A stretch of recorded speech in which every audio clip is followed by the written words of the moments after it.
In this video, I'm going to be checking out the newly released G-Stomper Producer edition. Now it's currently in beta, so the dev is still ironing out one or two bugs. However, from what I can tell, it already seems rock solid. Now if you've used G-Stomper Studio Edition, you will feel right at home. The look and feel and the workflow are quite similar. However, if you've not used any of the G-Stomper apps before, stick with me and hopefully I'll be able to give you a good footing for when you come to creating your own songs. So when we first open up the app, we're actually presented with the mixer view. Now the mixer view contains all your tracks related to your song. And as we can see on the screen here, we have T01 through to T06. Now there are a couple of toggles on the left of the screen that allow you to flip between the different views. So if I toggle right, we have additional tracks, so T07 through to T12. I'll toggle again, we get VT01 to VT04. And if I toggle again, we get to the end of the mixer screen. So this allows you to adjust the tempo. You have 3 send effects there. You have your master out, your master fader. Within that you can add an EQ and insert effect.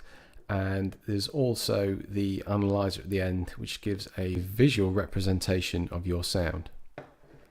So if we just flick back through, so the first 0, 1 to 0, 12 tracks are actually related to drum samples or individual samples. And we'll talk more about this shortly.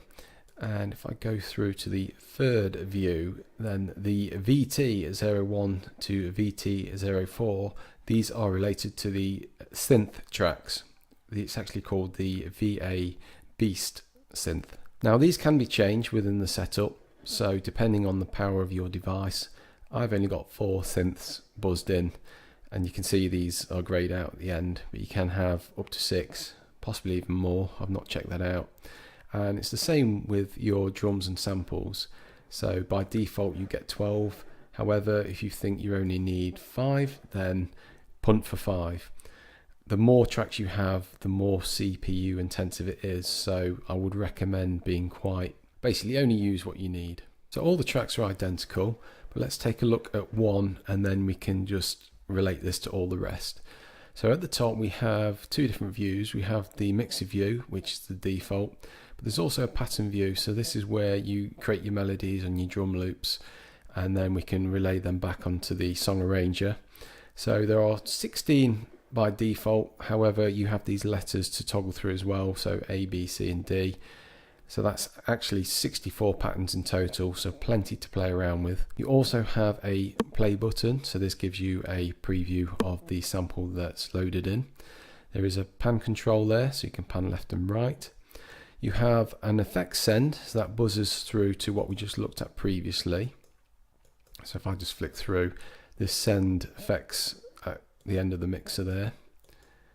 We also have a built-in EQ. We have an insert effect. You can actually add 2 of these. There's loads to pick from. You can solo the track and you can also mute the track. So at the bottom of each track you are presented with 4 different options, and these relate to 4 different views. So let's first take a look at the drum view. So the drum view gives you quite a traditional looking pattern and step sequencer with various different track settings, filters, LFOs and modulation envelopes.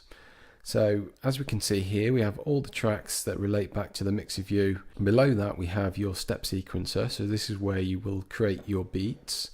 If I flick back to the mixer view, we'll then go onto the pads view. This tends to be more for live performances where you can tap your samples on the fly. I tend not to use this view. I'm more of a linear song arranger, and that's why I quite like this new producer edition. If I go back to the mixer view once again, we can see the grid view. So this is where your piano roll is. There's lots of different functionality in here. You can change the octaves, shift notes around, change the grid length, edit notes, etc. You've got all your tracks relayed along the bottom again. I'll go back to the mixer again. And finally we've got the timings view. So this allows you to change the time signature for the track, And it's also important to note that this all relays back to the A1 pattern, so each individual pattern can have its own time signatures, etc. So yeah, you can change the shuffle, length and swing, use steps mode, and also the number of bars in a pattern. So by default you get 1 bar per pattern. However, you can have up to 8 bars in a pattern, which is great if you've got a long melody that you'd like to bash out, or a long drum loop that has lots of variations. You can make that 8 bars, and then when it comes to sticking it in your song arranger, it's all there, done, ready for you. Next, we're going to look at creating a simple drum loop that will become the foundation of our new song. So we're going to go back down to the drum machine view by clicking the button at the bottom of the track. And one of the first things you'll notice when we come into the pattern and step sequencer is that all the tracks from 1 to 12 have exactly the same drum sample loaded in. And that is the 909 RS woodblock sample. So this isn't ideal. What we want to do is get all these changed so we have individual samples on every single track. Now we can do that manually and add our own samples in by going to the track menu and loading in individual samples. However, G-Stomper does actually come with some pre-built kits. So for ease, we're going to do that for now. So we go up to the main menu, go to the load tab, select factory sound set, and then here we have lots of different kits to choose from. Now I'm going to go right down to the bottom and select Promo Kit 3. And as you can now see, all the track names have changed and each of the tracks have their own individual drum sample. So let's go ahead and create a really simple drum loop.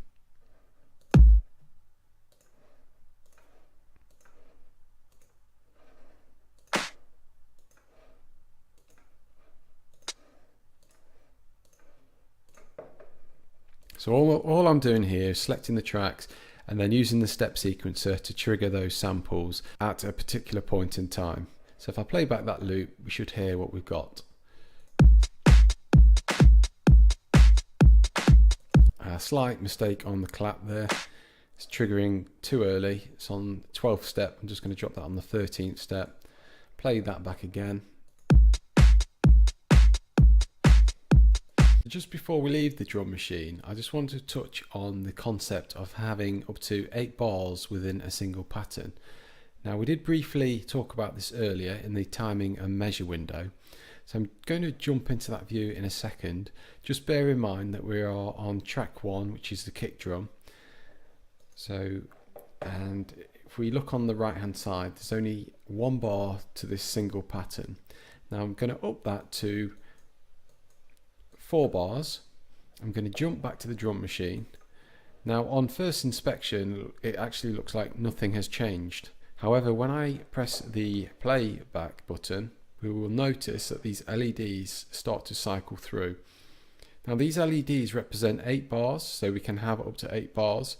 However, I've only made this pattern up to 4 bars. So you'll see that this top light actually represents the playback position and the bottom LED represents the edit position. So this will make more sense when I go through it.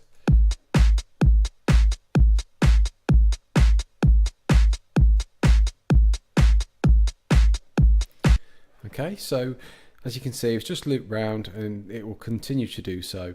So for this particular kick, what I'm going to do is add a double kick towards the end of the 4th bar. So I need to toggle through to get to the 4th bar using these arrows.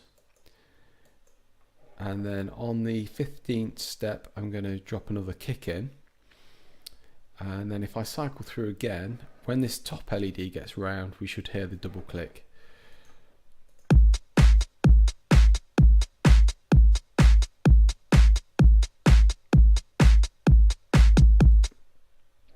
A nice little feature as well is that you can actually link the playback position and the edit position, so both LEDs toggle along together, and that is visually represented on the step sequencer below.